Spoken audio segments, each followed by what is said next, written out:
하나님은 항상 그분의 자녀들이 올바른 길로 걷기를 원하십니다. 하나님은 우리를 모든 진리 가운데로 이끄시고 인도하시는 성령님을 주셨습니다. 하나님의 자녀는 자신이 올바른 길에서 빗나간 것을 알 수 있습니다. 우리가 참으로 올바른 길을 가고 있다는 것도 알 수 있습니다. 여러분이 올바른 길을 가고 있다는 것을 보여주는 사인을 생각해 봅시다. 첫 번째 사인, 여러분 또는 여러분의 견해가 세상에서 거부될 때 당신은 올바른 길에 있습니다. 요한복음 15장 18절, 세상이 너희를 미워하면 너희보다 먼저 나를 미워한 줄을 알라.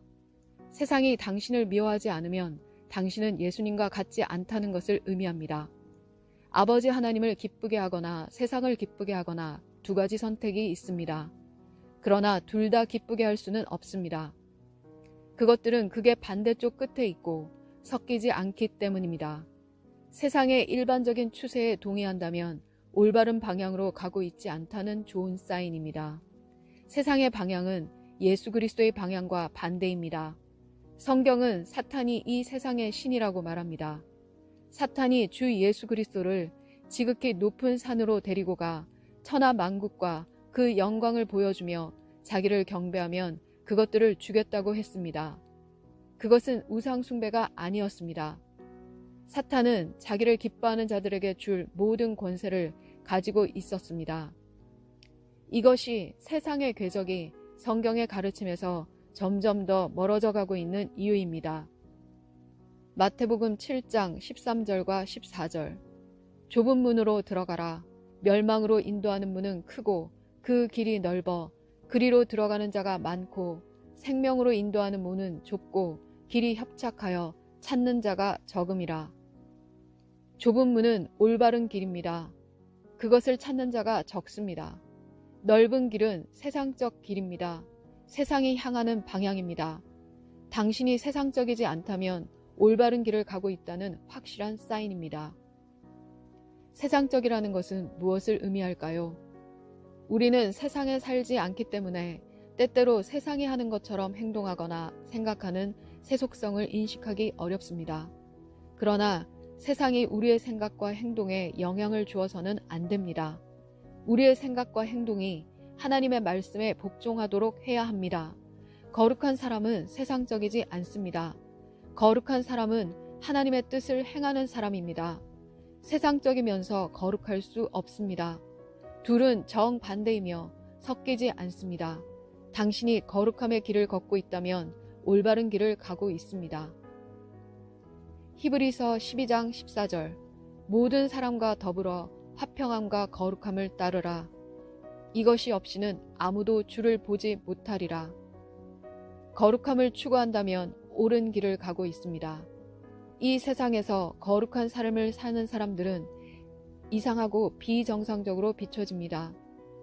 거룩한 삶을 산다는 것은 세상과 분리된 삶이기 때문에 외로운 삶을 사는 것이지만 성령께서 함께 계시기에 외롭지 않습니다.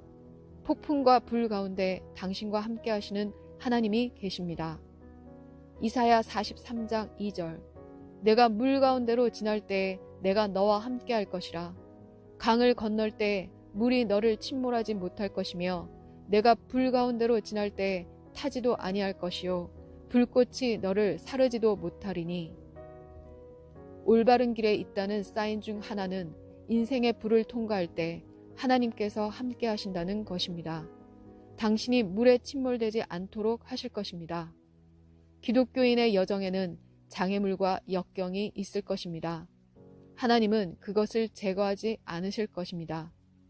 그러나 그것들을 직면할 때 하나님께서 당신과 함께 하실 것입니다. 불행히도 사람들은 어떤 역경에 직면했기 때문에 자신이 잘못된 길에 있다고 믿는 경향이 있습니다. 악마는 인생의 불같은 시련 중에 사람들에게 접근하여 하나님께서 너를 대적한다고 말하면서 기상천외한 일을 합니다. 이사야는 하나님이 당신과 함께 하신다고 말합니다. 역경과 장애물이 당신이 잘못된 길에 있다는 것을 의미하지 않는다는 것을 기억하십시오. 선지자의 말씀에 초점을 맞추십시오. 내가 물과 불 가운데로 지날 때 내가 너와 함께 있으리라. 하나님께서 친히 거기 계시겠다고 하셨습니다. 천사나 구조대를 보내지 아니하시고 하나님께서 친히 당신과 함께 그 상황에 계실 것입니다. 하나님께서 그분의 백성들과 함께 그 상황에 들어가십니다. 인생의 장애물을 이긴 것은 하나님의 길을 걷고 있다는 확실한 증거입니다. 욥은 인생의 불을 통과했습니다. 그는 올바른 길에 있었습니다. 그는 온전하고 정직한 사람으로 묘사되었습니다. 욥기 1장과 42장의 욥을 보면 시작 부분에 있었던 사람과는 완전히 다른 사람이 되었습니다. 욥은 소수의 사람들만 알게 되는 방식으로 하나님을 알았고 이해했습니다. 오직 고난을 통해서만 배울 수 있는 하나님에 대한 몇 가지 진리가 있습니다. 빌립보서 3장 10절. 내가 그리스도와 그 부활의 권능과 그 고난의 참여함을 알고자 하여 그의 죽으심을 본받아. 사도 바울의 유일한 인생 소망은 경험적으로 하나님을 아는 것입니다. 욥처럼 하나님을 경험적으로 알게 되는 것이었습니다. 바울은 단순히 피상적인 머리 지식을 얻는 것보다 더 깊은 것을 원했습니다. 내가 그리스도와 그 부활의 권능과 그 고난의 참여함을 알 수 있도록 가장 가까운 수준에서 예수님과 연결되기를 원했습니다. 하나님과 함께 인생의 슬픔을 겪어본 적이 없다면 예수님이 임마누엘이시고 당신과 함께 하시는 하나님이신지 어떻게 알 수 있습니까? 시련과 고난이 당신이 잘못된 길에 있다는 것을 의미하지 않습니다. 지금 제 말을 듣고 있는 여러분 중 일부는 인생의 용광로를 통과했습니다. 인생의 물을 통과했습니다. 인생의 폭풍을 통과했습니다. 그러나 하나님께서 이 폭풍 속에서 당신과 함께 계셨다는 것을 마음속으로 알고 있습니다. 당신이 올바른 길에 있다는 분명한 사인은 하나님께서 인생의 폭풍과 불 속에서 당신과 함께 하신다는 것입니다. 사인 세 번째는 사인 두 번째와 밀접하게 연결되어 있습니다. 절대적인 평화입니다. 시편 23편에서 다윗이 하나님에 대해 이야기하는 것에서 하나님께 직접 말하는 것으로의 전환을 알아차린 적이 있습니까? 여호와는 나의 목자시니 내게 부족함이 없으리로다. 그가 나를 푸른 풀밭에 누이시며 쉴만한 물가로 인도하시는도다. 내 영혼을 소생시키시고 자기 이름을 위하여 의의 길로 인도하시는도다. 그 다음 4절에서 전환이 일어납니다. 내가 사망의 음침한 골짜기로 다닐지라도 해를 두려워하지 않을 것은 주께서 나와 함께 하심이라. 주의 지팡이와 막대기가 나를 안위하시나이다. 올바른 길에 있다는 사실이 어려움을 겪지 않을 것이라는 의미가 아니라 인간의 이해를 능가하는 평화를 가질 것이라는 것입니다. 폭풍이 치고 있는데 예수님께서 배에서 주무시던 것을 기억합니까? 당신이 올바른 길을 가고 있을 때 동일한 경험을 할 것입니다.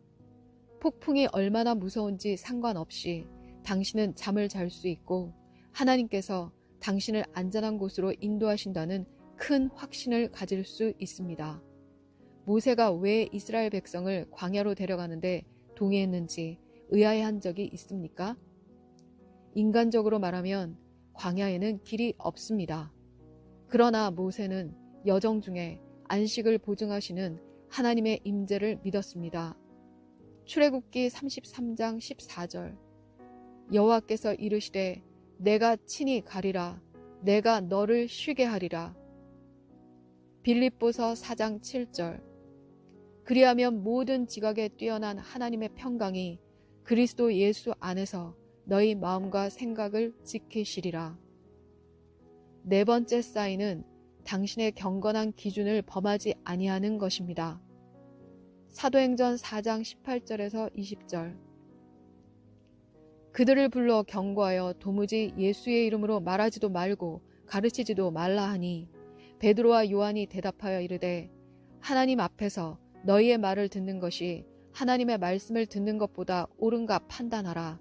우리는 보고 들은 것을 말하지 아니할 수 없다 하니. 이것은 특히 의의 길을 선택한 사람에게 그렇습니다. 때때로 당신의 믿음과 경건한 기준을 타협하라는 압력이 있을 수도 있습니다. 그리스도 안에서 확고히 서 있는 것을 선택하고 타협을 거절하는 것은 올바른 길에 있다는 것을 의미합니다. 올바른 길을 걷는다고 해서 모든 사람이 당신의 삶에 머물 것이라는 것은 아닙니다. 사랑하는 사람과의 관계를 잃을 수도 있습니다. 마태복음 10장 34절에서 36절. 내가 세상에 화평을 주러 온 줄로 생각하지 말라. 화평이 아니요 검을 주러 왔노라. 내가 온 것은 사람이 그 아버지와 딸이 어머니와 며느리가 시어머니와 불화하게 하려 함이니 사람의 원수가 자기 집안 식구리라. 성경 주석은 이 구절과 관련하여 다음과 같이 말합니다. 산상수훈에 반영된 예수님의 메시지는 참으로 평화의 메시지이지만 개인이 예수님에 대한 근본적인 헌신을 요구하기 때문에 그것을 선택하는 사람들과 거부하는 사람들을 나누는 평화의 메시지입니다. 예수님은 제자가 예수님을 사랑하고 따라야 한다고 강하게 말씀하셨습니다. 예수님에 대한 우리의 헌신은 자신의 가족보다 우선해야 합니다. 요셉은 의로움을 행했기 때문에 음행을 피했습니다. 다니엘은 바벨론에서 왕의 진미로 자신을 더럽히기를 거부했습니다. 새 히브리인은 느부갓네살의 신상에 절하느니 차라리 죽기를 원했습니다. 이 사람들은 하나님에 대한 믿음을 지켰다는 이유로 박해를 받았지만 옳은 길을 걸을 것을 확신했습니다. 다행스럽게도 그들은 모두 영광스러운 결말을 가졌습니다. 당신도 그들처럼 될 수 있습니다. 그것이 순수한 성경적 믿음입니다. 참된 성경적 믿음은 독단적이라는 말을 들을 수도 있습니다. 참된 믿음은 타협하지 않습니다.